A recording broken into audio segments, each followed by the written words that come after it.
Emotionally നമുക്ക് maturity ഉണ്ടെങ്കിൽ മാത്രമേ നമുക്ക് നമ്മൾ കുടുങ്ങിക്കിടക്കുന്ന അത് വ്യക്തിയായിക്കോട്ടെ, സാഹചര്യമായിക്കോട്ടെ, സന്ദർഭങ്ങളായിക്കോട്ടെ, എന്തുമായിക്കോട്ടെ നമുക്ക് കയറി വരാൻ പറ്റുള്ളൂ. ലെറ്റിങ് ഇറ്റ് ഗോ എന്ന് പറഞ്ഞു കഴിഞ്ഞാൽ ഒരിക്കലും അത് ഒരു കട്ട് ഓഫ് ചെയ്ത് മാറ്റില്ലല്ലോ. അതായത് ഇന്ന സാധനത്തിൽ ഞാൻ സ്റ്റക്കായി കിടക്കുകയാണ്, അതുകൊണ്ട് അതിനെ അങ്ങ് മുറിച്ച് മാറ്റിക്കളയാം എന്ന് പറയുന്ന ഒരു സാധനം. അവർ തെറ്റ് ചെയ്തോ നമ്മൾ അവരോട് തെറ്റ് ചെയ്തോ നമുക്കതിൽ നിന്ന് കയറി വരാൻ പറ്റണം. മൂവ് ഓൺ ചെയ്യുക എന്ന് നമ്മൾ കേട്ടിട്ടില്ലേ? അതൊരു വ്യക്തിയിൽ നിന്നാവാം, ഒരു സാഹചര്യത്തിൽ നിന്നാവാം, പാസ്റ്റ് റിലേഷൻഷിപ്പിൽ നിന്ന്, എന്തിൽ നിന്നും ആയിക്കോട്ടെ, ഒരു അത്രയും പോസിറ്റീവ് അല്ലാത്ത ഒരു സിറ്റുവേഷനിൽ നിന്ന് നമ്മൾ മൂവ് ഓൺ ചെയ്യാം. അവൻ എന്നോട് തിരിച്ച് അല്ലെങ്കിൽ അവൾ എന്നോട് ചെയ്തതുപോലെ എനിക്ക് റിയാക്ട് ചെയ്യാൻ പറ്റിയില്ല എന്ന് പറയുന്ന ഒരു സാധനമുണ്ട്. ആക്ച്വലി അവരത് എന്തോ ചെയ്തോട്ടെ, നമുക്കത് വിട്ട് കളയാൻ പറ്റണം. ലെറ്റിങ് ഇറ്റ് ഗോ, അതും ലെറ്റിങ് ഇറ്റ് ഗോ ഗ്രേസ്ഫുള്ളി. എനിക്ക് തോന്നാറുണ്ട് ചില കാര്യങ്ങൾ നമ്മുടെ കൺട്രോളിലല്ല. പാർട്ട്ണർ മരിച്ചുപോയ ഭാര്യയോ ഭർത്താവോ ആണെങ്കിലും അവർക്കിങ്ങനെ തോന്നാം, അതായത് ഞാൻ മറ്റൊരു വിവാഹം കഴിച്ചാൽ ഞാൻ ഇയാളെ മറന്നു പോവില്ലേ, സമൂഹം എന്ത് പറയുന്നു എന്നുള്ളതല്ല, എൻ്റെ ഉള്ളിൽ ഞാൻ മൂവ് ഓൺ ആയി എന്ന് വിചാരിക്കില്ലേ. നമ്മൾ എടുക്കുന്ന ആക്ഷൻ ഒരു റിയാക്ഷൻ ഉണ്ടാവും, അത് നെഗറ്റീവോ പോസിറ്റീവോ ആയിരിക്കും. ചേച്ചി എപ്പോഴെങ്കിലും ജീവിതത്തിൽ ചില സാഹചര്യങ്ങളിലോ ചില സംഭവങ്ങളിലോ ചില വ്യക്തികളിലോ ഒക്കെ ഇങ്ങനെ കുടുങ്ങി നിന്ന് പോയിട്ടുണ്ടോ? സ്റ്റക്കായി നിന്ന് പോയിട്ടുണ്ടോ? അത് സ്വാഭാവികമായിട്ടും ഉണ്ടാവുമല്ലോ. അതിപ്പോൾ എല്ലാവരുടെ ലൈഫിൽ കാണും. അതായത് ലെറ്റിങ് ഗോ എന്ന് പറയുന്നത് എല്ലാവർക്കും അത്ര എളുപ്പമുള്ള പരിപാടിയല്ല. അപ്പോൾ ചില റിലേഷൻഷിപ്പിലാണെങ്കിലും അല്ലെങ്കിൽ ചില സാധനങ്ങളോടാണെങ്കിലും അല്ലെങ്കിൽ ചില എക്സ്പീരിയൻസ്, കഴിഞ്ഞു പോയ ചില എക്സ്പീരിയൻസിനോടാണെങ്കിലും ചിലപ്പോൾ ഒരു ഹോൾഡിങ് ഓൺ സാധനം ഉണ്ടാവാറുണ്ട്. അത് നമുക്ക് നല്ലതല്ല എന്ന് തോന്നിയാലും നമ്മൾ അതിൽ തന്നെ ക്ലിങ് ചെയ്ത് നിൽക്കും. അതാണ് ഉദ്ദേശിച്ചത്. അത് തന്നെ ഉദ്ദേശിച്ചത്. അത്തരത്തിലുള്ള എന്തെങ്കിലും തരത്തിലുള്ള എക്സ്പീരിയൻസ് ഇപ്പം നമ്മൾ സംസാരിക്കുന്ന സമയത്ത് നമ്മുടെ ഫ്രണ്ട്സ് പറയാറുണ്ട്, എനിക്ക് ആ സംഭവം ഇപ്പോഴും എന്നെ ഹോണ്ട് ചെയ്യുന്നുണ്ട്, അല്ലെങ്കിൽ ആ വ്യക്തി അന്ന് എന്നോട് എന്തിനാ അങ്ങനെ പെരുമാറിയത്, അല്ലെങ്കിൽ ആ ഒരു സ്ഥലമായിരിക്കാം, സംഭവങ്ങളായിരിക്കാം, വ്യക്തികളായിരിക്കാം, ഇത്തരം കാര്യങ്ങളിൽ നമ്മളിങ്ങനെ കുടുങ്ങിക്കിടക്കും. നമുക്കതിൽ നിന്ന് അങ്ങ് കയറി വരാൻ പറ്റത്തില്ല. നമ്മൾ ആ കുടുങ്ങിക്കിടക്കുന്നതിനനുസരിച്ച് നമ്മുടെ മനസ്സിൻ്റെ ഭാരം കൂട്ടിക്കൊണ്ടിരിക്കുക. ശരിക്കും അതൊന്ന് വിട്ട് കളഞ്ഞാൽ ചിലപ്പോൾ നമുക്ക് കുറച്ചും കൂടെ ഫ്രീ ആയിട്ട് ജീവിക്കാൻ പറ്റുമായിരിക്കും. പക്ഷേ ഈ വിട്ട് കളയുക എന്ന് പറയുന്നത് അത്ര എളുപ്പമുള്ള പ്രോസസ്സ് അല്ല എന്നുള്ളതൊരു സത്യമാണ്. കാരണം അത്രയും ഇമോഷണലി നമുക്ക് മെച്യൂരിറ്റി ഉണ്ടെങ്കിൽ മാത്രമേ നമുക്ക് നമ്മൾ കുടുങ്ങിക്കിടക്കുന്ന അത് വ്യക്തിയായിക്കോട്ടെ, സാഹചര്യമായിക്കോട്ടെ, സന്ദർഭങ്ങളായിക്കോട്ടെ, എന്തുമായിക്കോട്ടെ നമുക്ക് കയറി വരാൻ പറ്റുള്ളൂ. അതുപോലെ തന്നെ അത് വിട്ട് കളയുക എന്ന് പറഞ്ഞാൽ നമ്മളെപ്പോഴും ഒരു സാധനം ഒരാളോട് നമ്മൾ ക്ഷമിക്കാൻ തയ്യാറാവുന്ന ഒരു സമയം ഉണ്ടെങ്കിൽ അപ്പോൾ നമ്മൾ വിചാരിക്കുക നമ്മൾ പരാജയപ്പെട്ടു പോയോ, എനിക്ക് തിരിച്ച് റിയാക്ട് ചെയ്യാൻ പറ്റിയില്ല, അല്ലെങ്കിൽ എനിക്ക് അവരോട് അതേപോലെ ചൂടാവാൻ പറ്റിയില്ല. അങ്ങനെയാണല്ലോ. അവർ തെറ്റ് ചെയ്തോ നമ്മൾ അവരോട് തെറ്റ് ചെയ്തോ നമുക്കതിൽ നിന്ന് കയറി വരാൻ പറ്റണം. എന്നിട്ട് അത് നമ്മുടെ ഒരു എന്താ പറയുക, അതൊരു പരാജയമല്ല. അങ്ങനെ കയറി വരാൻ പറ്റുന്നത് നമ്മുടെ ഒരു വിജയമാണ്, നമ്മുടെ ഒരു മെച്യൂരിറ്റിയുടെ ഭാഗമാണെന്നും കൂടെ നമ്മൾ മനസ്സിലാക്കിയിട്ടുണ്ടെങ്കിൽ എനിക്ക് തോന്നുന്നു ചില സന്ദർഭങ്ങളിൽ നമുക്ക് കയറി വന്ന് മനസ്സിൻ്റെ ഭാരം കുറയ്ക്കാൻ പറ്റും എന്നെനിക്ക് തോന്നാറുണ്ട്. ഏച്ചിക്ക് അങ്ങനെ തോന്നാറുണ്ടോ? ലെറ്റിങ് ഇറ്റ് ഗോ എന്ന് പറഞ്ഞു കഴിഞ്ഞാൽ ഒരിക്കലും അത് ഒരു കട്ട് ഓഫ് ചെയ്ത് മാറ്റില്ലല്ലോ. അതായത് ഇന്ന സാധനത്തിൽ ഞാൻ സ്റ്റക്കായി കിടക്കുകയാണ്, അതുകൊണ്ട് അതിനെ അങ്ങ് മുറിച്ച് മാറ്റിക്കളയാം എന്ന് പറയുന്ന ഒരു സാധനമല്ല. അതായത് നമ്മളെ മുന്നോട്ട് പോകുന്നതിൽ ഇപ്പോൾ മൂവ് ഓൺ ചെയ്യുക എന്ന് നമ്മൾ കേട്ടിട്ടില്ലേ? അതൊരു വ്യക്തിയിൽ നിന്നാവാം, ഒരു സാഹചര്യത്തിൽ നിന്നാവാം, പാസ്റ്റ് റിലേഷൻഷിപ്പിൽ നിന്ന്, എന്തിൽ നിന്നും ആയിക്കോട്ടെ, ഒരു അത്രയും പോസിറ്റീവ് അല്ലാത്ത ഒരു സിറ്റുവേഷനിൽ നിന്ന് നമ്മൾ മൂവ് ഓൺ ചെയ്യണം. അപ്പോൾ ഈ മൂവ് ഓൺ ചെയ്യുമ്പോൾ നമ്മൾ എസെൻഷ്യലി ചെയ്യേണ്ട ഒരു കാര്യമാണ് ലെറ്റിങ് ഇറ്റ് ഗോ. അതും ലെറ്റിങ് ഇറ്റ് ഗോ ഗ്രേസ്ഫുള്ളി. ഭയങ്കര മനോഹരമായിട്ട് നമുക്കതിനെ എടുത്തു മാറ്റാൻ പറ്റും. അതായത് ഈ പലപ്പോഴും നമ്മൾ ഈ ഹോൾഡ് ഓൺ ചെയ്തിരിക്കുന്ന സംഭവങ്ങളോ വ്യക്തികളോ റിലേഷനുകളോ സാധനങ്ങളോ ഒക്കെ നമ്മളെ ഒരു ചങ്ങല പോലെ തടഞ്ഞു നിർത്തുന്നതാണ്. അപ്പോൾ ആ ചങ്ങലയെ അറുത്ത് മുറിച്ച് മാറ്റി കളയുന്നതിന് പകരം ആ ചങ്ങലയുടെ കുരുക്ക് എവിടെയാണെന്ന് മനസ്സിലാക്കി ആ കുരുക്കിനെ അഴിച്ച് പതുക്കെ വളരെ സാവധാനത്തിൽ ആ കുരുക്കിനെ അഴിച്ച് ആ ചങ്ങലയെ അങ്ങനെ തന്നെ എടുത്ത് നമ്മൾ നിമഞ്ജനം ചെയ്യുക എന്നൊരു കൺസെപ്റ്റ് ഉണ്ട് ഹിന്ദുസത്തിൽ. അതായത് നമ്മളങ്ങനെ ഒഴുക്കിക്കളയുക, അത്രയും സമാധാനത്തോടുകൂടി നമ്മൾ ചെയ്യണം. അല്ലാതെ ആരോടുള്ള വാശിപ്പുറത്തോ ദേഷ്യത്തിൻ്റെ പുറത്തോ ഒരു ആവേശത്തിൻ്റെ പുറത്തോ ആരെയെങ്കിലും കാണിക്കാൻ വേണ്ടിയോ, ഇപ്പം ഞാൻ എല്ലാത്തിനും മൂവായി എന്ന് സമൂഹത്തെ കാണിക്കാൻ അല്ലെങ്കിൽ സോഷ്യൽ മീഡിയയിൽ പോസ്റ്റ് ഇടാൻ വേണ്ടിയോ ഒന്നും ആവരുത്. അത് ശരിക്കും ആത്മാർത്ഥമായിട്ട് നമ്മുടെ ഉള്ളിൽ നിന്ന് വന്നിട്ട് ചെയ്യേണ്ട ഒരു കാര്യമാണ് ഈ ലെറ്റിങ് ഇറ്റ് ഗോ ഗ്രേസ്ഫുള്ളി എന്ന് പറയുന്ന ഒരു സാധനം. അത് എനിക്ക് തോന്നുന്നു ആളുകൾക്ക് അത്ര എളുപ്പമായിട്ടുള്ള ഒരു കാര്യമല്ല. നമുക്ക് ചിലപ്പം വേണമെങ്കിൽ അങ്ങ് ഓക്കെ അത് മാറ്റി വെക്കാൻ പറ്റുമായിരിക്കും, പക്ഷേ ഗ്രേസ്ഫുള്ളി നമുക്കത് വിട്ട് കളയാൻ വേണ്ടിയിട്ട് അത്ര ഈസി അല്ലെന്ന് തോന്നുന്നത്. ഇപ്പം നമ്മളൊക്കെ സംസാരിക്കുമ്പോൾ നമ്മുടെ കൂട്ടുകാർ പറയും സൗഹൃദത്തിലായിക്കോട്ടെ പ്രണയത്തിലായിക്കോട്ടെ അതായിരിക്കുമല്ലോ കൂടുതലും ഈ ഒരു ഏജ് ഗ്രൂപ്പിലുള്ള കുട്ടികൾ ഫേസ് ചെയ്യുന്ന ഒരു സാധനം. അല്ലെങ്കിൽ എന്തെങ്കിലും ഒരു ബാഡ് എക്സ്പീരിയൻസ് ആയിരിക്കാം. അപ്പോൾ അവർ പറയും എനിക്കത് അതിൽ നിന്ന് കയറി വരാൻ പറ്റിയിട്ടില്ല, അല്ലെങ്കിൽ ആ വ്യക്തി എന്നോട് അങ്ങനെ പെരുമാറി. എനിക്കൊക്കെ അങ്ങനെ എന്താ പറയുക ചില സമയത്ത് തോന്നിയിട്ടുണ്ട് എന്തിനായിരിക്കാം അത് സംഭവിച്ചിട്ടുണ്ടാവുക, എന്തിനായിരിക്കാം അങ്ങനെ പെരുമാറിയിട്ടുണ്ടാവുക എന്നൊരു സാധനത്തിൽ നമ്മളിങ്ങനെ ചിന്തിക്കുമല്ലോ. പക്ഷേ ചില സാധനങ്ങൾ ഇപ്പോഴും നമ്മളെ ഹോണ്ട് ചെയ്യുന്നുണ്ടാവും, അല്ലെങ്കിൽ നമ്മുടെ ഓർമ്മകളിലുണ്ടാകാം. പക്ഷെ പഴയ അതേ ഇൻറ്റൻസിറ്റിയോട് കൂടിയിട്ട് ഇപ്പം അത് ഇല്ല വെച്ചാൽ അത് മറന്നോന്ന് വെച്ചാൽ കംപ്ലീറ്റ്ലി നമ്മുടെ മെമ്മറിയിൽ നിന്ന് പോയി എന്നല്ലല്ലോ, അതുണ്ട് എവിടെയൊക്കെയോ ഉണ്ട്. ചില സാധനങ്ങൾ വരുമ്പോൾ നമ്മൾക്കിങ്ങനെ ഒരു ഫ്ലാഷ് ബാക്ക് പോലെയൊക്കെ ചില സാധനങ്ങൾ വരാം. പക്ഷേ എനിക്ക് തോന്നുന്നു ആ ഇമോഷൻ ഭയങ്കരമായിട്ട് കുറയും. ഇപ്പം നമ്മുടെ കൂട്ടുകാർ പ്രണയത്തിലൊക്കെ ആണെങ്കിൽ സംഭവിക്കുന്ന ഒരു കാര്യം പറയണ്ട, അതിൽ നിന്ന് കയറി വരാൻ പറ്റുന്നില്ല, അവൻ എന്നോട് തിരിച്ച് അല്ലെങ്കിൽ അവൾ എന്നോട് ചെയ്തതുപോലെ എനിക്ക് റിയാക്ട് ചെയ്യാൻ പറ്റിയില്ല എന്ന് പറയുന്ന ഒരു സാധനമുണ്ട്. ആക്ച്വലി അവരത് എന്തോ ചെയ്തോട്ടെ, നമുക്കത് വിട്ട് കളയാൻ പറ്റണം. അതായത് ആ മൊമെൻറ്റിൽ ഞാനും അല്ലെങ്കിൽ വേറൊരാൾ അവർ പ്രണയത്തിലായിരിക്കും അല്ലെങ്കിൽ സൗഹൃദത്തിലായിരിക്കുമ്പം ആ ഒരു മിസ്റ്റേക്ക് സംഭവിക്കും, അല്ലെങ്കിൽ നമുക്ക് രണ്ടുപേർക്ക് ഓക്കെ അല്ലാത്തൊരു കാര്യം സംഭവിക്കുമ്പോഴാണല്ലോ ആ ബന്ധം ചിലപ്പോൾ നമുക്ക് മുന്നോട്ട് കൊണ്ടുപോകാൻ പറ്റാതെ വരുന്നത്. അപ്പം ആ ഒറ്റയൊരു കാര്യത്തിൽ നമ്മൾ അത്രയും കാലത്തെ സന്തോഷവും അല്ലെങ്കിൽ അത്രയും കാലത്തെ നല്ല ഓർമ്മകളും ഒക്കെ നമ്മളില്ലാതെ മറന്നു പോകുന്നതിന് പകരം നമ്മൾ ഓക്കെ ഇതെനിക്ക് ഇത്തരം കാര്യങ്ങൾ സമ്മാനിച്ചിട്ടുണ്ട്, പക്ഷേ എനിക്കിത് മുന്നോട്ട് കൊണ്ടുപോകാൻ പറ്റുന്നില്ല. ഓക്കെ അതിലെ നല്ല വശങ്ങളെ ഉൾക്കൊണ്ടുകൊണ്ട് നമുക്ക് ഇത് തുടരാൻ പറ്റില്ല. അപ്പം എനിക്ക് തോന്നുന്നു നമുക്കിങ്ങനെ ചേച്ചി പറഞ്ഞല്ലോ കട്ട് ഓഫ് ചെയ്ത് കളയുക എന്നുള്ളതല്ല. അതിപ്പോൾ ഒരു വ്യക്തിയോടുള്ള പ്രശ്നമാണെങ്കിൽ എനിക്ക് തോന്നുന്നു ഇരുന്ന് സംസാരിക്കത്. ചില വ്യക്തികൾ പല രീതിയിൽ റിയാക്ട് ചെയ്യും. ഭയങ്കര അക്രമാസക്തരായ വ്യക്തികളോടാണെങ്കിൽ ഞാൻ മുമ്പിൽ ചെന്നിരുന്ന് സംസാരിച്ച് തീർക്കാൻ ഒന്നും ഞാൻ പറയില്ല. പക്ഷേ പറയുന്ന മെച്യൂരിറ്റിയോടുകൂടി ആൾക്ക് എടുക്കാൻ പറ്റുമെങ്കിൽ അത് ആൺകുട്ടി ആയിക്കോട്ടെ പെൺകുട്ടി ആയിക്കോട്ടെ നമ്മൾ അത് ഇരുന്ന് സംസാരിക്കുകയാണെങ്കിൽ എനിക്ക് ഇന്ന കാരണങ്ങൾ കൊണ്ട് ഇത് മുന്നോട്ട് കൊണ്ടുപോകാൻ പറ്റില്ല എന്ന് പറഞ്ഞിട്ട് നമ്മൾ അതിൽ നിന്ന് ഇറങ്ങി വരുവാണെങ്കിൽ രണ്ടു പേർക്കും ഒന്ന് പ്രോസസ്സ് ചെയ്യാനും രണ്ടു പേർക്കും അതിൽ നിന്ന് കയറി വരാനും ഒന്ന് കൈ കൊടുത്തൊക്കെ നമുക്ക് ടച്ചിലിരിക്കാം. ആവശ്യത്തിന് നമ്മൾ അവൈലബിൾ ആയിരിക്കും, എന്നാൽ ടൂ മച്ച് അല്ല എന്ന് പറഞ്ഞുകൊണ്ട് നമ്മൾ അവിടെ നിന്ന് ഇറങ്ങി വരുവാണെങ്കിൽ കുറച്ചും കൂടെ നമ്മുടെ മനസ്സിൻ്റെ ഭാരം കുറയ്ക്കാൻ വേണ്ടിയിട്ട് നമുക്ക് സാധിക്കും എന്നാണ് എനിക്ക് തോന്നുന്നത്. ശരിയാണ്, അതൊരു വലിയൊരു ഫാക്ടറാണ്. പിന്നെ ഈ ലെറ്റിംഗ് ഗോ എന്ന് പറയുമ്പോൾ അതൊരു ലെങ്തി പ്രോസസ്സാണ്. അതൊരു പെട്ടെന്നൊരു സുപ്രഭാതത്തിലോ അല്ലെങ്കിൽ ഒരാഴ്ച കൊണ്ടോ ഒരു മാസം കൊണ്ടോ ഒന്നും പലർക്കും അത് കംപ്ലീറ്റ് ചെയ്യാൻ പറ്റിയെന്ന് വരില്ല. അപ്പം അത് ചെയ്ത് തുടങ്ങണമെങ്കിൽ നമ്മൾ ആദ്യം എവിടെയാണ് നമ്മൾ സ്റ്റക്കായതെന്ന് മനസ്സിലാക്കണം. ഇപ്പോൾ ചിലർക്കൊരു റിലേഷൻഷിപ്പാണെങ്കിൽ ചിലർക്കതൊരു ഡെത്തായിരിക്കാം, ഏറ്റവും അടുപ്പമുള്ള ഒരാൾ മരിച്ചു പോയതായിരിക്കാം, അല്ലെങ്കിൽ ആക്സിഡൻറ്റിൽ കയ്യോ കാലോ അല്ലെങ്കിൽ വിരലോ നഷ്ടപ്പെട്ടു പോയവരായിരിക്കാം, അതല്ലെങ്കിൽ എന്തെങ്കിലും സാധനങ്ങളോടുള്ളൊരു അറ്റാച്ച്മെൻറ്റ് കാരണം അതിനെ എടുത്തു വയ്ക്കുന്നവരുണ്ടാവാം, അല്ലെങ്കിൽ കുട്ടിക്കാലത്തെ അല്ലെങ്കിൽ പണ്ടുണ്ടായ ഏതെങ്കിലും ഒരു ബാഡായിട്ടുള്ള മെമ്മറി അത് ഉള്ളിൽ കൊണ്ട് നടന്ന് ഇപ്പോഴും അന്ന് എനിക്ക് റിയാക്ട് ചെയ്യാൻ പറ്റിയില്ല എന്നതിൻ്റെ കുറ്റബോധവും എന്നോട് തന്നെ ഒരു ദേഷ്യവും പുച്ഛവും എല്ലാവരോടുള്ളൊരു അവിശ്വാസവും ഒക്കെ ആയിട്ട് അത് കൊണ്ട് നടക്കുന്നുണ്ടാവാം. അപ്പോൾ ഈ ലെറ്റിംഗ് ഗോ പ്രോസസ്സിൽ നമ്മൾ ആദ്യം ചെയ്യേണ്ടത് തന്നെ അത് ഐഡൻറ്റിഫൈ ചെയ്യുക, എവിടെയാണ് പ്രശ്നം. രണ്ടാമത്തെ കാര്യം, എന്തുകൊണ്ടാണ് എനിക്കതിൽ നിന്ന് മൂവ് ചെയ്യാൻ പറ്റാത്തത്. ഒരു റിലേഷൻഷിപ്പിനകത്താണെങ്കിൽ, ഒരു ടോക്സിക് റിലേഷൻഷിപ്പാണെങ്കിൽ എന്തുകൊണ്ട് എനിക്കതിനെ ലെറ്റ് ഗോ ചെയ്യാൻ പറ്റുന്നില്ല, അല്ലെങ്കിൽ എന്തുകൊണ്ട് എനിക്കതിന് പുറത്ത് വരാൻ പറ്റുന്നില്ല. ഇനി ആ റിലേഷൻഷിപ്പിൽ നിന്ന് മൂവ് ഓൺ ആയി എന്ന് നമ്മൾ വാക്കാൽ പറഞ്ഞിട്ടും നമ്മൾ അവിടെ തന്നെ കുടുങ്ങിക്കിടക്കുകയാണെങ്കിൽ എന്തുകൊണ്ടാണ് എനിക്ക് ആ ഓർമ്മകളിൽ നിന്നും മുന്നോട്ട് പോകാൻ പറ്റാത്തത്. ഓർമ്മകൾ എല്ലാവർക്കും ഉണ്ടാവും.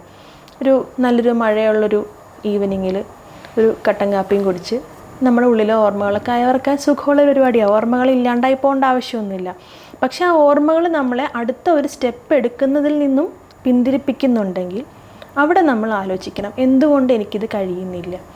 ഇപ്പോൾ പ്രണയത്തിൻ്റെ കാര്യം പറയുകയാണെങ്കിൽ, ഒരു പ്രണയം തകർന്നു പോയി അല്ലെങ്കിൽ അത് മുന്നോട്ട് പോയില്ല, നമ്മളത് ബ്രേക്കപ്പായി വേണ്ടാന്ന് വെച്ചു. പക്ഷേ നമ്മുടെ ഉള്ളിൽ ഇപ്പോഴും അയാളോടുള്ള സ്നേഹം കാരണം നമുക്ക് മറ്റൊരു പ്രണയത്തിലേക്കോ അല്ലെങ്കിൽ മറ്റൊരു സ്നേഹത്തിലേക്കോ മറ്റൊരു ക്ലോസ് ആയ സൗഹൃദത്തിലേക്ക് പോലുമോ നമുക്ക് പോകാൻ പറ്റുന്നില്ല എങ്കിൽ നമ്മൾ ആലോചിക്കണം, എന്താണ് എനിക്ക് പ്രശ്നം, ഞാൻ എന്തുകൊണ്ടാണ് അടുത്ത സ്റ്റെപ്പ് എടുക്കാത്തത്.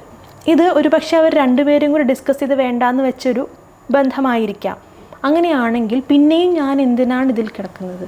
ഒരു പക്ഷേ പഴയ കാലത്തുണ്ടായ രസകരമായ അല്ലെങ്കിൽ മനോഹരമായ കുറേ മൊമെൻറ്റുകൾ അത് എനിക്ക് എപ്പോഴും വേണം, ഞാൻ വേറൊരു ബന്ധത്തിലേക്ക് പോയാൽ ഇത് ഞാൻ മറന്നു പോയാലോ എന്ന് വിചാരിച്ചിട്ടാവാം. അതിപ്പോൾ പാർട്ട്ണർ മരിച്ചുപോയ ഭാര്യയോ ഭർത്താവോ ആണെങ്കിലും അവർക്കിങ്ങനെ തോന്നാം, അതായത് ഞാൻ മറ്റൊരു വിവാഹം കഴിച്ചാൽ ഞാൻ ഇയാളെ മറന്നു പോവില്ലേ, സമൂഹം എന്ത് പറയുന്നു എന്നുള്ളതല്ല, എൻ്റെ ഉള്ളിൽ ഞാൻ മൂവ് ഓൺ ആയി എന്ന് വിചാരിക്കില്ലേ, ഞാനത് അയാളോട് ചെയ്യുന്ന എന്തോ ഒരു ക്രൈമല്ലേ. ഇപ്പം എൻ്റെ ഒരു ഫ്രണ്ടുണ്ട്, പുള്ളിക്കാരിയുടെ ചേച്ചിയുടെ കുഞ്ഞ് മരിച്ചുപോയി. അപ്പോൾ ഇവൾ ആ കൊച്ചുമായിട്ട് ഭയങ്കര അറ്റാച്ച്മെൻ്റ് ആയിരുന്നു. അപ്പോൾ ഇവൾ കുറേ കാലമായിട്ട് ഓണത്തിനോ ക്രിസ്മസിനോ ഒന്നും ആഘോഷങ്ങളൊന്നും പങ്കെടുക്കുന്നില്ല. അപ്പോൾ ആദ്യത്തെ 1-2 വർഷം നമുക്ക് മനസ്സിലാവും ആ ഒരു വിഷമം കൊണ്ടാണ്. പക്ഷേ 10 വർഷം 15 വർഷം കഴിഞ്ഞിട്ടും ഇവൾ ഓണമോ ക്രിസ്മസോ വിഷുവോ ഒന്നും ആഘോഷിക്കുന്നില്ല. പണ്ട് നല്ലപോലെ ആഘോഷിച്ചിരുന്ന കുട്ടിയും കൂടിയാണ്. അപ്പോൾ നമ്മൾ ചോദിക്കുമ്പോൾ പറയാണ്, അവൻ മുകളിലിരുന്ന് കാണുമ്പോൾ അവൻ വിചാരിക്കില്ലേ ഞാനില്ലെങ്കിലും മേമയ്ക്ക് ഇവിടെ സന്തോഷമാണ് എന്ന്, അപ്പോൾ അവന് വിഷമാവില്ലേ എന്ന്. അങ്ങനെ വിചാരിച്ചിട്ട് അവൾക്കത് ആഘോഷിക്കാൻ പറ്റുന്നില്ല. അപ്പം ഞങ്ങൾ പറയുന്നുണ്ട്, അവൻ മേലെ നിന്ന് നോക്കുമ്പോൾ ഞാൻ കാരണം മേമ സന്തോഷങ്ങൾ വേണ്ടാന്ന് വയ്ക്കുകയാണെന്ന് അവന് തോന്നിയാലോ. അപ്പോൾ അവൾ അങ്ങനെ ആസ്പെക്റ്റ് ആലോചിക്കുന്നില്ല, അവൾ അതിലേക്ക് ഇങ്ങനെ കടിച്ചു തൂങ്ങി കിടക്കുകയാണ്. അപ്പോൾ ഈ ലെറ്റ് ഗോ എന്ന് പറഞ്ഞു കഴിഞ്ഞാൽ എന്താണ് നമ്മളെ തടഞ്ഞു നിർത്തുന്നത്? അപ്പോൾ ഈ കുട്ടിയുടെ കാര്യത്തിൽ അവനെന്ത് തോന്നും, അവന് വിഷമാവില്ലേ എന്നുള്ള തോന്നലാണ്. വേറെ ചിലർക്ക് അവർ പ്രിയപ്പെട്ട കുറേ സാധനങ്ങൾ, കുറേ ആക്രി സാധനങ്ങൾ, നമ്മുടെ ഏതൊരു സിനിമയിലില്ലേ, ഏതാ 1900 അതാണ് തോന്നുന്നത്, 1900 അല്ലല്ലോ, ഏതോ സിനിമ, ഉർവശി ഒരു പെട്ടിയും കൊണ്ട് പോകുന്ന സിനിമ. ഓക്കെ, അതായത് ഞാൻ ആദ്യമായിട്ട് പല്ല് മോഹൻലാലിന്റെ സിനിമ അല്ല, ജയറാമിന്റെ സിനിമ. ഓക്കെ, ഞാൻ ആദ്യമായിട്ട് പല്ല് തേച്ച ബ്രഷ്, ഞാൻ ആദ്യമായിട്ട് മാവിനെ എറിഞ്ഞ കല്ല്, മനസ്സിലായി. പിന്നെ എൻ്റെ അമ്മ ആദ്യത്തെ പല്ലോ ബ്രഷടാ പല്ലല്ല. എൻ്റെ 1ാമത്തെ പിറന്നാളിന് അമ്മ കൈകൊണ്ട് തുന്നിത്തന്ന ഉടുപ്പ്. അവർക്ക് ഇതൊക്കെ അവരുടെ കുട്ടിക്കാലത്തെ നല്ല മെമ്മറീസ് ആയിട്ട് എടുത്തു വെച്ചേക്കുക. ഇത് കുറച്ച് സാധനങ്ങൾ, ഇതിങ്ങനെ കൂടി പൈലപ്പാവും. ചിലരുടെ വീട്ടിൽ ചെന്നാൽ കാണാം ബുക്സ് ഇങ്ങനെ കൂമ്പാരം കൂട്ടിയിട്ട്. എന്താ ഇതൊക്കെ ഞാൻ ഓരോ സ്ഥലത്തുനിന്ന് ഓരോ ആൾക്കാരുടെ കയ്യിൽ നിന്ന് വായിച്ചിട്ട് തുറന്നിട്ട് പോലും ഉണ്ടാവില്ല. ഇത് അവരുടെ ഓർമ്മകളാണ്. അതായത് ഇന്ന ആൾ തന്നതാ, തിരിച്ചു തരണം എന്ന് പറഞ്ഞാൽ ഇത് കാണുമ്പോൾ ഞാൻ ഓർക്കും. എനിക്ക് ഓർക്കാൻ വേണ്ടിയിട്ട് ഞാൻ എടുത്ത് വെച്ചേക്കാം. എന്നിട്ട് അതൊരു ക്ലട്ടറായി മാറിയിരിക്കുകയാണ്. അത് ലെറ്റ് ഗോ ചെയ്യാൻ പറ്റുന്നില്ല. എന്താ അത് ലെറ്റ് ഗോ ചെയ്ത് കഴിഞ്ഞാൽ എനിക്ക് അവൻ്റെ ഓർമ്മ പോകുന്ന ഉള്ളിലിരുന്നിട്ട് തോന്നുന്ന ഒരു സാധനമാണിത്. വല്ല മുൻപുണ്ടായിട്ടുള്ള വേദനിപ്പിക്കുന്ന ഓർമ്മകളൊക്കെ ഉണ്ടല്ലോ, അതൊക്കെ ഇങ്ങനെ ഇടയ്ക്കിടയ്ക്ക് ഇങ്ങനെ എടുത്ത് ആലോചിക്കും. ചിലരങ്ങനെ ആലോചിക്കുന്നത് എന്തിനാണെന്നറിയോ, ഇനി ഒരു റിലേഷൻഷിപ്പിലേക്ക് പോകുന്നതിന് മുമ്പ് ഇതൊക്കെ ഞാൻ ഓർക്കണം. എന്തിന്? അതിൽ നിന്ന് എടുത്ത പാഠങ്ങൾ നമുക്ക് ഓർക്കാം. ഈ വേദന എന്തിനാണ് നമ്മൾ ഓർക്കുന്നത്? അല്ലെങ്കിൽ ചില പാട്ടുകൾ സ്ഥിരമായിട്ട് ലൂപ്പിലിട്ട് കേട്ടോണ്ടേയിരിക്കും. ആ പാട്ട്, ഈ പാട്ട് എനിക്ക് ഇന്ന ആളുടെ ഓർമ്മയാണ് തരുന്നത്. അതൊക്കെ നമ്മൾ, അതായത് ഇവഞ്ച്വലി മനുഷ്യ മനസ്സിനും ബ്രെയിനിനും ഒക്കെ ഒരു കപ്പാസിറ്റി ഉണ്ട്. ഇവഞ്ച്വലി അവർ മൂവ് ഓൺ ആവും. അതിന് സമ്മതിക്കാതെ നമ്മൾ ബലമായിട്ട് വാശി പിടിച്ച് ഇവിടെ നിൽക്കുകയാണ്.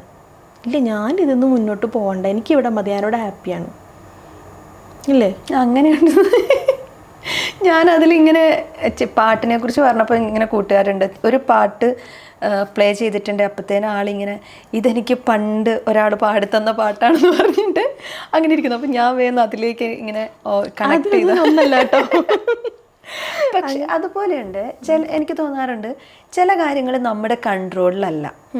നമുക്കത് ചിലപ്പോൾ നമ്മുടെ പാസ്റ്റിൽ സംഭവിച്ചു പോയ കാര്യങ്ങളായിരിക്കാം.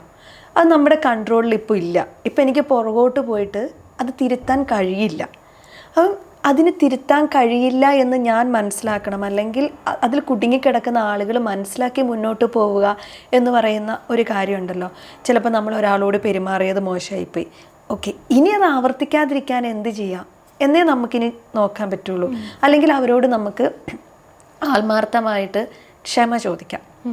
അന്ന് അങ്ങനെ സംഭവിച്ചു പോയത് അറിയാതെയാണ് എന്ന് പറഞ്ഞ് രണ്ടു പേർക്കും കൂടെ സംസാരിക്കാം. അല്ലാതെ ഞാനത് ചെയ്തല്ലോ എന്നൊരു സാധനം ഇങ്ങനെ മനസ്സിൽ കൊണ്ടുവരുന്നു കഴിഞ്ഞാൽ ആ നെഗറ്റിവിറ്റി നമ്മളെ മൊത്തത്തിൽ ബാധിക്കും. പിന്നെ അവരോട് സംസാരിക്കാം എന്ന് പറഞ്ഞിടത്ത് ഞാനൊന്ന് ഇൻ്റർവ്യൂൻ ചെയ്യുവാണ്.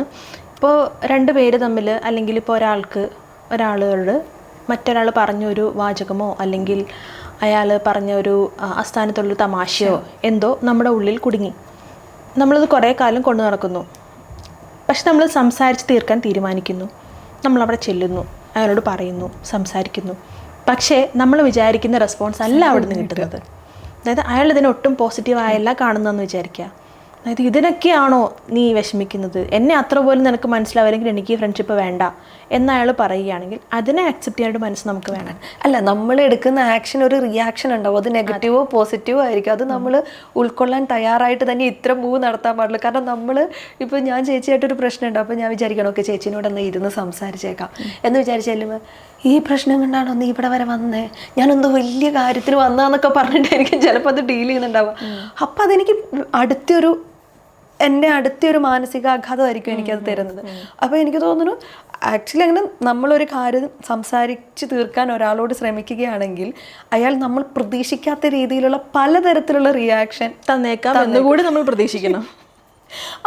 അതും കൂടി എടുക്കാനുള്ള ഒരു കപ്പാസിറ്റി ഞാനായിട്ട് സൊല്യൂഷൻ കണ്ടുപിടിക്കാൻ വേണ്ടി സോൾവ് ചെയ്യാൻ ചെന്നപ്പോൾ അവിടെ നിന്ന് ഇനി എൻ്റെ വട്ടി പോവോ അങ്ങോട്ട്, ഇനി ഞാൻ മിണ്ടുന്നില്ല എന്ന് പറഞ്ഞവരും ഓക്കെ, അവർക്കതാണ് അവരുടെ സ്റ്റാൻഡ്, ഓക്കെ. പക്ഷെ നമ്മൾ ക്ലിയർ ചെയ്തല്ലോ. അങ്ങനെ ചില ആളുകൾക്കുണ്ട്. അതായത് ചില പ്രശ്നങ്ങൾ അവിടുന്ന് നന്നായി സംസാരിച്ചില്ലെങ്കിലും നമ്മുടെ ഭാഗം ഇതുകൊണ്ടാണ് എന്ന് പറഞ്ഞ് സംസാരിക്കുമ്പം ഓക്കെ ആവുന്ന ആളുകളുണ്ട്. അപ്പം എനിക്ക് തോന്നുന്നു നമുക്ക് മനസ്സമാധാനം കിട്ടുമെങ്കിൽ, ഞാൻ നേരത്തെ പിന്നെയും പറയണ ഈ അക്രമാസക്തരായ, മോശമായി പെരുമാറുന്ന, തല്ലുന്ന, ഉപദ്രവിക്കുന്ന, നമുക്ക് അവരുടെ ക്യാരക്ടർ എങ്ങനെയാണെന്ന് പ്രെഡിക്റ്റ് ചെയ്യാൻ പറ്റാത്ത ആളുകളുടെ അടുത്ത് നേരിട്ട് പോയി സംസാരിക്കണം എന്നല്ല. അവരോട് നിങ്ങൾ ഫോണിലോ മെസ്സേജോ അല്ലെങ്കിൽ ആ കമ്മ്യൂണിക്കേഷനെ വേണ്ടാന്ന് വേണമെങ്കിൽ വെക്കാം, എൻ്റെ ഒപ്പീനിയനാണ്. അല്ലാതെ നന്നായി സംസാരിക്കുന്ന ഒരാളാണെങ്കിൽ, നന്നായി നമ്മളോട് ബിഹേവ് ചെയ്യുന്ന ഒരാളാണെങ്കിൽ നമ്മൾ സംസാരിക്കാൻ ശ്രമിക്കുന്നത് നന്നായിരിക്കും. അപ്പം നമുക്ക് കുറച്ചും കൂടെ മൂവ് ഓൺ ചെയ്യാൻ വേണ്ടിയിട്ട് ശക്തി കിട്ടും എന്ന് എനിക്ക് തോന്നുന്നു. ആ ഭാരം നമ്മുടെ ഉള്ളിൽ നിന്ന് എടുത്തു മാറ്റും. ചിലർക്ക് അങ്ങനെ ഉണ്ടല്ലോ. അപ്പം നമ്മുടെ ഉള്ളിൽ തന്നെ ഒരു പോസിറ്റീവ് എനർജി കിട്ടും. ഓക്കെ, എൻ്റെ ഭാഗം ഞാൻ ക്ലിയർ ആക്കി, ഇപ്പം ഞാൻ അതിൽ നിന്ന് കയറി എന്നൊരു സാധനം ചിലപ്പോൾ ചെറിയൊരു കാര്യത്തിൽ നമുക്ക് അങ്ങനെ സംഭവിക്കാമല്ലോ. ശരിയാണ്. ഈ സാധനങ്ങളൊക്കെ ഉള്ളിൽ കൊണ്ട് നടക്കും തോറും നമ്മളൊരു ചാക്ക് നിറയെ പാറക്കല്ലുകൾ പുറത്തേറ്റി നടക്കുന്നത് പോലെയാണ്. അതായത് നമ്മൾ എന്തിലേക്കാണോ ആവശ്യമില്ലാതെ ക്ലിങ് ഓൺ ചെയ്ത് ഹോൾഡ് ഓൺ ചെയ്ത് നിൽക്കുന്നത് അതെല്ലാം ഇവഞ്ച്വലി നമുക്ക് ഭാരമാണ്. ഇപ്പോൾ നമ്മളൊരു മാരത്തോണിലേക്ക് ഇറങ്ങുമ്പോൾ കൂടെയുള്ള ആൾക്കാരൊക്കെ സിമ്പിളായിട്ട് നടന്നോ ഓടിയോ പോകുമ്പോൾ നമ്മൾ ഈ ഭാരവും തൂക്കിയാണ് പോകുന്നത്. അപ്പോൾ എന്ത് സംഭവിക്കും? നമ്മുടെ സ്പീഡ് കുറയാം, നമ്മൾ വീണു പോകാം, ഇല്ലെങ്കിൽ ഈ ഭാരം കൂടിക്കൂടി അത് തന്നെ നമ്മളെ അങ്ങ് ശ്വാസം മുട്ടിച്ച് കൊന്നുകളയാം, അല്ലേ? ഇതെന്ന് വെച്ചിട്ടുണ്ടെങ്കിൽ ഇപ്പം എൻ്റെ ഒരു ഫ്രണ്ട്, അവൻ്റെ കൂടെ വർക്ക് ചെയ്യുന്നൊരു കുട്ടീനെ വിളിച്ചു, ഒരു ഇത് പറയാവേ. അപ്പം ആ കുട്ടി ഫോൺ എടുത്തില്ല. അപ്പം പിറ്റേ ദിവസം അവനെ കണ്ടാൽ പറഞ്ഞു, ഞാൻ നിൻ്റെ മിസ് കോൾ കണ്ടിരുന്നു, പക്ഷേ രാത്രി ആയപ്പോഴാണ് കണ്ടത്. ഞാൻ പിന്നെ വിചാരിച്ചു നിൻ്റെ ആവശ്യം കഴിഞ്ഞിട്ടുണ്ടാവുമല്ലോ, തിരിച്ച് വിളിക്കണ്ടല്ലോ എന്ന് വിചാരിച്ചു എന്ന് പറഞ്ഞു. അപ്പോൾ അവനൊന്ന് റിയാക്ട് ചെയ്യാതെ, ഒരു കമൻറ്റും പറയാതെ ഓക്കെ എന്ന് പറഞ്ഞ് വന്നു. അപ്പോൾ ആ മറുപടി എനിക്കൊരു നോർമൽ മറുപടി ആയി തോന്നി. ചിലപ്പോൾ നമ്മൾ ഒരു മിസ് കോൾ കണ്ടു കഴിഞ്ഞാൽ വാട്സപ്പും കൂടെ ഒന്ന് ചെക്ക് ചെയ്യും. അത്യാവശ്യമില്ലാത്ത കോളാണെങ്കിൽ അല്ലെ മെസ്സേജ് ഒന്നും വന്നിട്ടില്ലെങ്കിൽ ഓക്കെ, അന്ന് അവരുടെ ആവശ്യം കഴിഞ്ഞിട്ടുണ്ടാവും എന്ന് ഞാനും ചിന്തിക്കാറുണ്ട്. പക്ഷേ ഇവൻ അടുത്ത പറഞ്ഞ കാര്യം എന്നെ ഭയങ്കരമായി ഞെട്ടിച്ചു. അപ്പം ഞാനെന്ന വ്യക്തിനെ അവൾ എന്താ റെസ്പെക്റ്റ് ചെയ്യാഞ്ഞേ? അതായത് ഞാൻ അങ്ങനെ വിളിച്ച് ശല്യം ചെയ്യുന്ന ഒരാളല്ല. ഞാനൊരു ജോലി സംബന്ധമായ കാര്യം ചോദിക്കാൻ വേണ്ടിയിട്ട് വിളിച്ചതായിരുന്നു. പക്ഷെ എൻ്റെ ഫോണിലേക്ക് വരുന്ന കോളിന് ഞാൻ റെസ്പോണ്ട് ചെയ്യാറുണ്ട്. അപ്പം എൻ്റെ കോളിന് എന്താ റെസ്പോണ്ട് ചെയ്യാതിരുന്നത് എന്നവൻ ഓവർ തിങ്ക് ചെയ്യുക, എന്നിട്ട് അത് എന്നോട് ഷെയർ ചെയ്യുക. അതിൻ്റെ കൂട്ടത്തിൽ അവൻ കാണിച്ചു, അവൻ അപ്പം റിയാക്ട് ചെയ്യാൻ പറ്റാത്തത് ഓഫീസിൽ വന്നിരുന്നിട്ടൊരു മെസ്സേജ് ആയിട്ട് അയച്ചു, ഞാൻ നിന്നോട് അങ്ങനെ പെരുമാറിയതല്ല, ഞാൻ നിന്നെ അങ്ങനെ വിളിച്ച് ഡിസ്റ്റർബ് ചെയ്യുന്നതല്ല, ഞാൻ ജോലി സംബന്ധമായിട്ടുള്ളൊരു കാര്യത്തിന് വേണ്ടി വിളിച്ചതായിരുന്നു എന്ന് പറയാം. അപ്പം ആ കുട്ടി, നീ ഇതൊക്കെ ഇങ്ങനെയാണോ കാണുന്നത്, ഇതൊക്കെ ഇത്ര സില്ലി ആയിട്ടുള്ള കാര്യമല്ലേ, ഒന്ന് പോടാന്ന് പറഞ്ഞിട്ടൊരു മെസ്സേജ്. അപ്പോൾ ഓവർ തിങ്കിന് 2 കിട്ടി.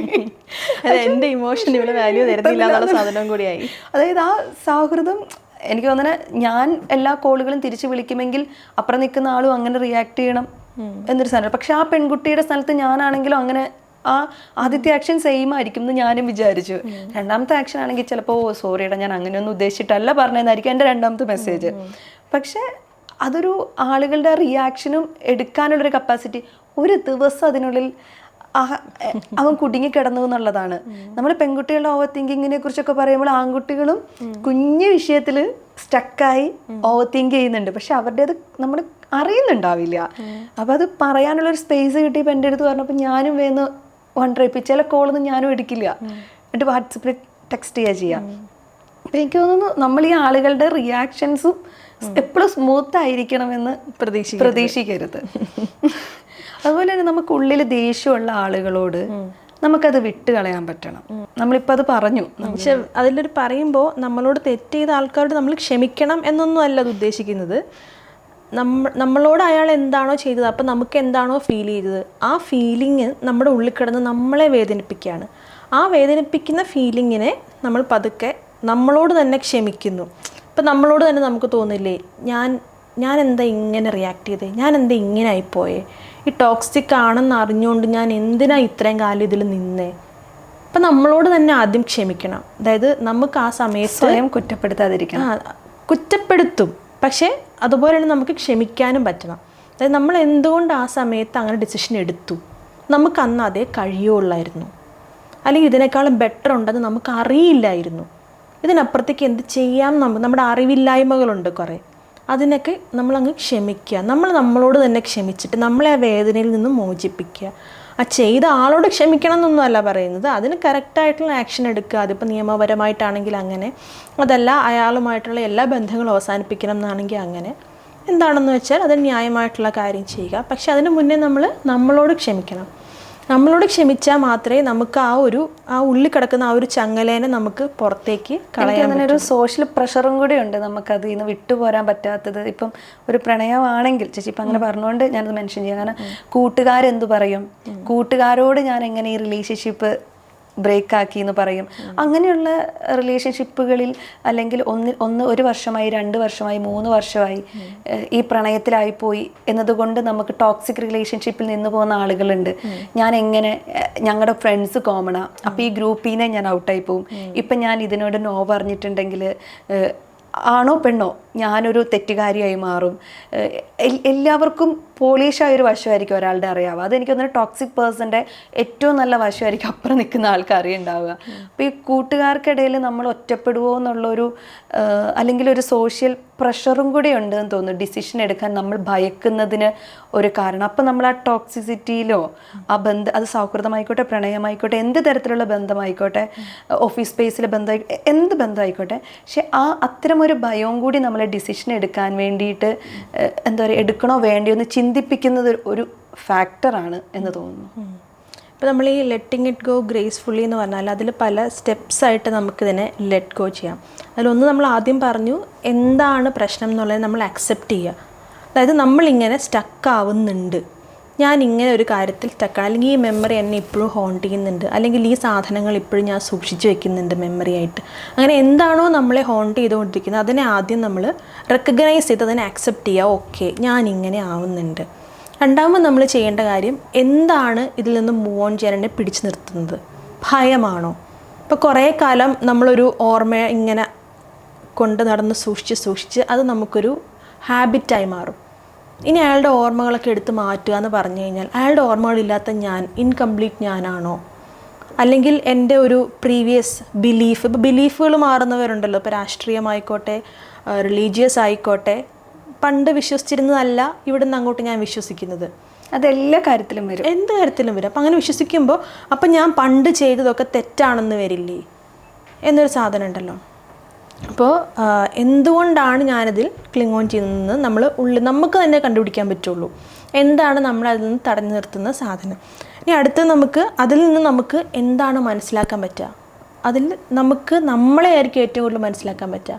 അതായത് ഓക്കെ, എനിക്ക് ഒരാളില്ലാതെ മുന്നോട്ട് പോകാൻ പറ്റില്ല. ചിലരങ്ങനെയുണ്ട്, അവർക്ക് ഇൻഡിപെൻഡൻ്റ് ആയിട്ട് മുന്നോട്ട് പോകാൻ പറ്റില്ല, അവർക്ക് എപ്പോഴും ഒരാൾ കൂടെ വേണം. അതിപ്പോൾ ഫ്രണ്ടായിക്കോട്ടെ, പ്രണയത്തിലുള്ളവരായിക്കോട്ടെ, സഹോദരനോ സഹോദരി ആരും ആയിക്കോട്ടെ, അവർക്ക് ഒറ്റയ്ക്ക് പറ്റില്ല, അവർക്ക് എപ്പോഴും ആരെങ്കിലും കൂടെ വേണം.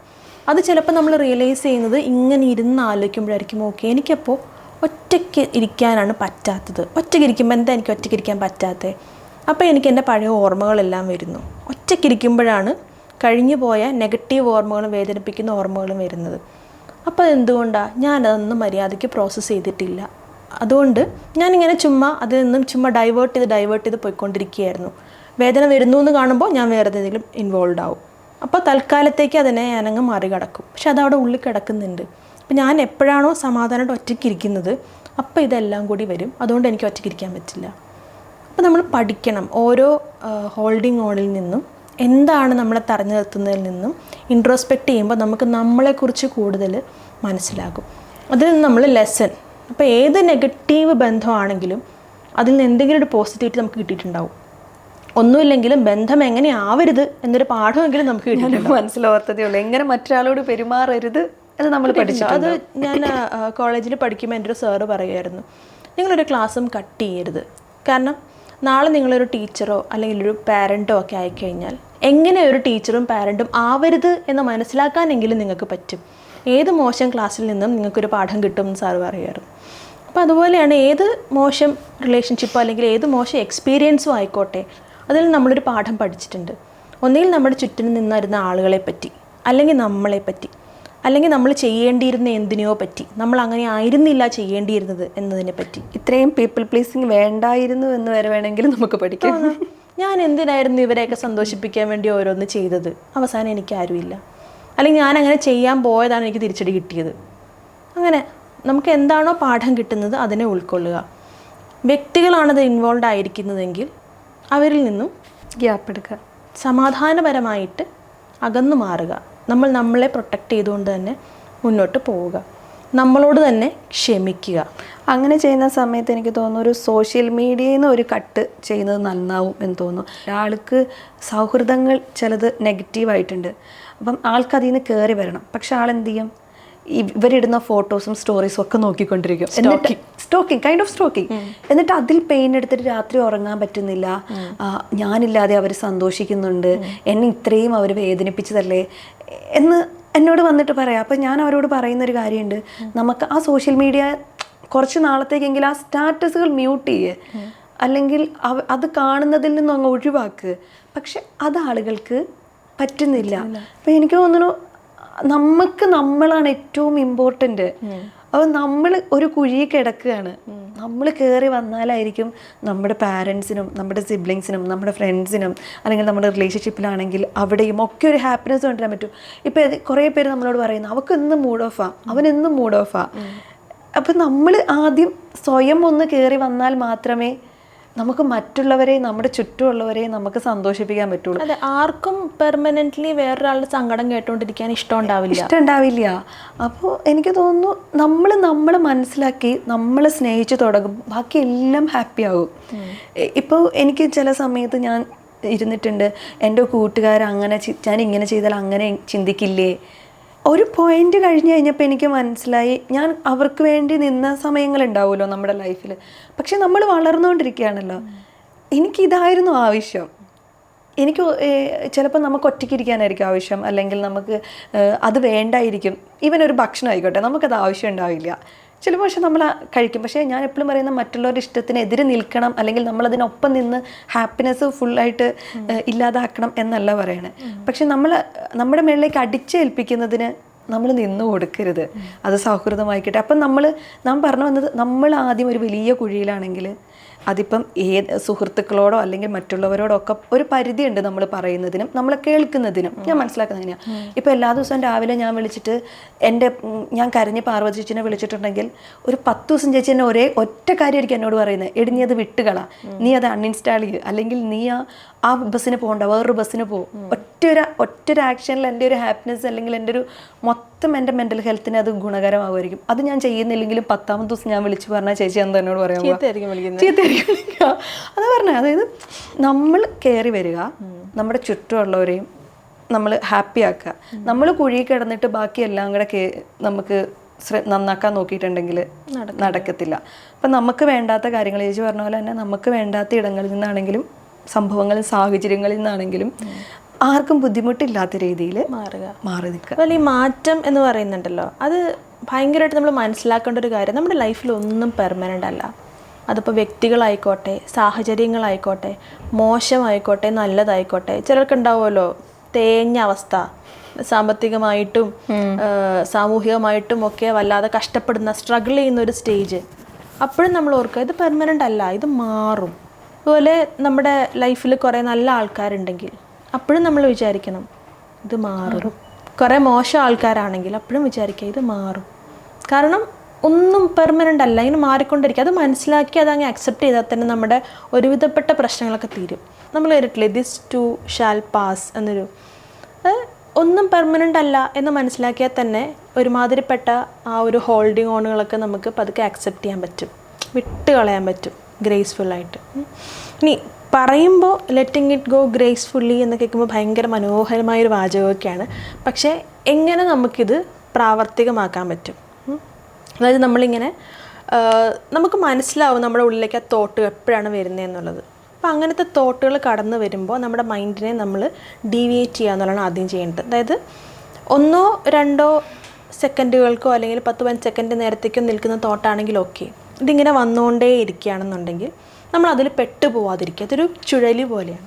അതിൽ പെട്ടു പോവാതിരിക്കാൻ വേണ്ടിയിട്ട് നമ്മൾ ആദ്യം നമ്മുടെ ഒരു ബ്രീത്തിൽ നമുക്ക് ഫോക്കസ് ചെയ്യാം. ഇൻഹെയിൽ എക്സെയിലേക്ക് ഫോക്കസ് ചെയ്തിട്ട് നമ്മളെ ഇന്നിലേക്ക് നമ്മുടെ മൈൻഡിനെ കൊണ്ടുവരിക.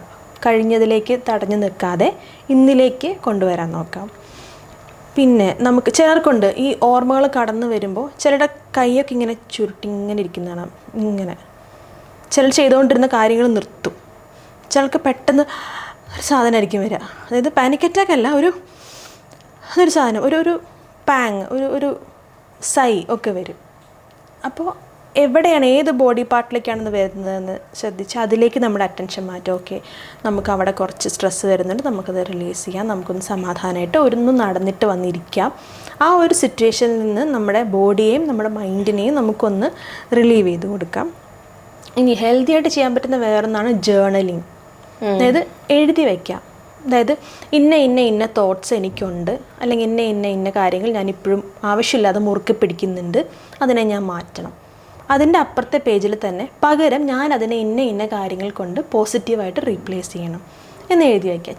ചെയ്തില്ലോ നിങ്ങൾ എഴുതി വയ്ക്കുമ്പോൾ തന്നെ അതിലൊരു നല്ലൊരു ഭാഗം നിങ്ങളുടെ ഉള്ളിലേക്കത് പതിയും. പിന്നെ അത് ലെറ്ററായിട്ട് എഴുതാം. അപ്പോൾ അതായത് നിങ്ങളുടെ കൂടെ ഇപ്പോൾ ഇല്ലാത്ത ഒരാളെക്കുറിച്ചാണ് നിങ്ങൾക്ക് വേദനിപ്പിക്കുന്ന ഓർമ്മയുള്ളതെങ്കിൽ, അതല്ലെങ്കിൽ എന്തിനെങ്കിലും കുറിച്ച് നിങ്ങൾക്ക് ആരോടെങ്കിലും പറയണം, പക്ഷെ പറയാൻ പറ്റുന്നില്ല, അയാൾ അവൈലബിൾ അല്ല, അങ്ങനെ ഉണ്ടെങ്കിൽ എഴുതുക ഒരു ലെറ്ററായിട്ട്. അതായത് അയക്കണം എന്നൊന്നും പറയുന്നില്ല, നിങ്ങൾ എഴുതി നിങ്ങൾ അവസാനിപ്പിക്കുമ്പോൾ നിങ്ങൾ ചിലപ്പോൾ കുറേ കരയുമായിരിക്കും, നിങ്ങൾക്ക് കുറേ ദേഷ്യം വരുമായിരിക്കും, കുഴപ്പമില്ല. അത് എഴുതി കംപ്ലീറ്റ് ചെയ്ത് കഴിയുമ്പോൾ നിങ്ങൾക്കത് മനസ്സിലാവും, നിങ്ങളുടെ ഉള്ളിൽ നിന്ന് ആ ഒരു സാധനം നിങ്ങൾ പുറത്തേക്ക് പോയിട്ടുണ്ട്. എന്നിട്ട് ആ ലെറ്റർ നിങ്ങൾ അയക്കുകയൊന്നും വേണ്ട, നിങ്ങൾക്കതൊന്നെങ്കിൽ കത്തിച്ച് കളയാം, അല്ലെങ്കിൽ കൊണ്ടുപോയി കടലിൽ കളയാം. ഏതോ സിനിമയിലില്ലേ കാമുകൻ്റെ ഫോട്ടോ കത്തിച്ചിട്ട് ഫ്ലഷ് ചെയ്യുമെന്ന് പറഞ്ഞ് നിർബന്ധിച്ച്, ജബ് വി മെറ്റ് ഹിന്ദി സിനിമയിൽ അങ്ങനെ പറയുന്നുണ്ട്. കാണുമ്പോൾ നമുക്ക് സില്ലിയായിട്ട് തോന്നും, പക്ഷേ അങ്ങനെ ചെയ്യുന്ന വഴി നമ്മുടെ ഉള്ളിൽ നിന്ന് നമുക്ക് തോന്നില്ലല്ലോ ഓക്കെ നമ്മളങ്ങ് ഇല്ലാണ്ടങ്ങ് കളയാണ്, കത്തിച്ചും കളയാണ് വേണ്ടത്.